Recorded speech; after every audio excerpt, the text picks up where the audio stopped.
I want to suggest to you today that the hardest thing that Noah did was not in believing God for something that had never happened. I mean, certainly that was a challenge, right?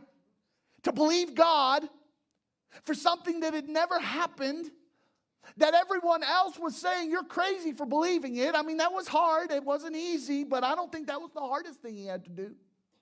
And I don't think the hardest thing that Noah had to do was building this great, ginormous ark without modern day equipment and machinery, with very little help and a whole lot of discouragement. That was difficult, that was challenging, but I don't think that was the hardest thing.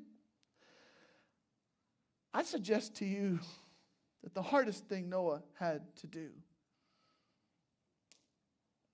was to continue to trust God in the in-between.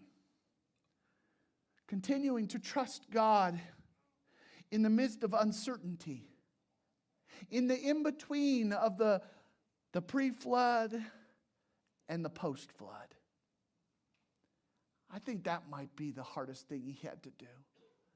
To keep trusting God even though there was so much uncertainty and so much he didn't understand and so much that he had no idea how it was all going to play out.